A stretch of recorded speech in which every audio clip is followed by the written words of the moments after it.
Hello दोस्तों। तो स्वागत है आपका रिद्धि सिद्धि चैनल में। और मैं आपके लिए लाया हूँ आज निबंध किस प्रकार लिखा जाता है।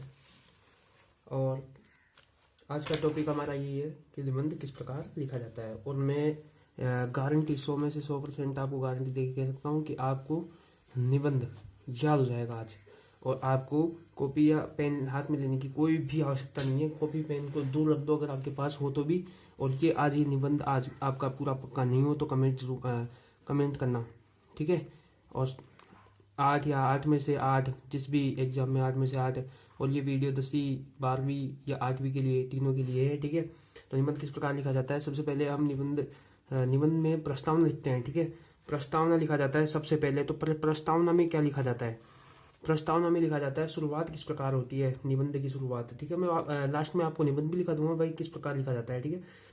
तो इसके अंदर शुरुआत में लिखे जाते हैं शुरुआत में मतलब शुरुआत किस प्रकार की जाती है। दूसरा पॉइंट आप जिसके बारे में निबंध लिखना चाहते हो उसके बारे में थोड़ा बहुत मतलब देखो, किसी भी बारे में अपने को पता होगा तभी आप उसके बारे में लिख सकते हैं। ये सबसे बड़ी बात है कि आपको किसी बारे में पता होगा तभी तो आप उसके बारे में लिखोगे। तो थोड़ा बहुत उसके बारे में पढ़ लो, ठीक है। जिसके बारे में भी आपको लगता है कि निबंध आ सकता है उसके बारे में थोड़ा बहुत पढ़ लो आप, कि आपको इतनी जानकारी हो उसके बारे में लिख सको। अब निबंध के बारे में आपको ये पॉइंट जरूर देखने, मतलब ये पॉइंट देखो। जैसे शुरुआत, ठीक है। शुरुआत में आपने को प्रस्तावना लिखना ही है, ठीक है। प्रस्तावना लिखना है, फिर उसके बारे में पॉइंट जमा देना है। जैसे कोई भी बीमारी है तो बीमारी का उपचार, लक्षण, और 3-4 पॉइंट होते हैं। जैसे कोई भी हो, मैं आपको अभी फॉर्मेट भी बताऊंगा इसका तो बारे में। या अब बीमारी हो तो इसके उद्देश्य, और योजना हो तो उसके मतलब बीमारी हो तो उसके उपचार, और योजना हो तो उसके उद्देश्य अलग। मतलब पहला पॉइंट शुरुआत हो गया, उसके बारे में दूसरा पॉइंट हो गया, तीसरा उपचार या बीमारी हुई तो उपचार, और योजना हुई तो उसके बारे में उद्देश्य। और लास्ट का जो पॉइंट लिखना है आपको उपसंहार लिखना है। उपसंहार आपको याद रखना है, उपसंहार जरूर लिखना है। इसके नहीं तो नंबर कट जाते हैं, ठीक है। अब ये फॉर्मेट देख लो आप कि फॉर्मेट क्या है, ठीक है। फॉर्मेट इस प्रकार है कि प्रस्तावना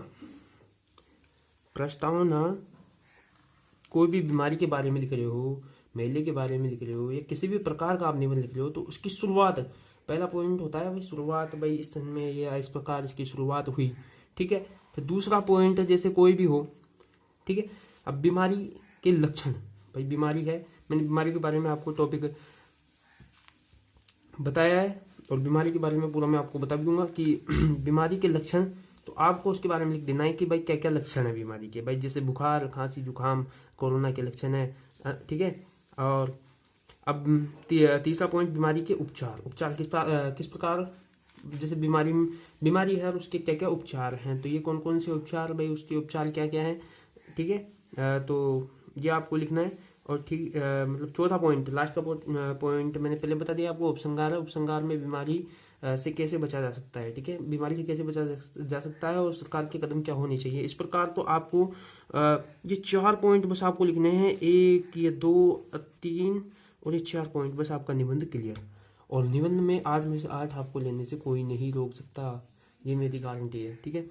अब अगर अभी भी आपको लगता है तो मेरे पास कमेंट करो, जो भी कमी होगी मैं वापस आपके क्लियर करवा दूंगा, ठीक है। निबंध के बारे में जो भी कमी हो वो पूरी करवा दूंगा। इसमें से 8 में से 8 लेने से आपको कोई भी नहीं रोक सकता। या 6 में से 6, किसी के 6 में 6 आते हैं तो 6 में से 6 किसी को कोई नहीं रोक सकता।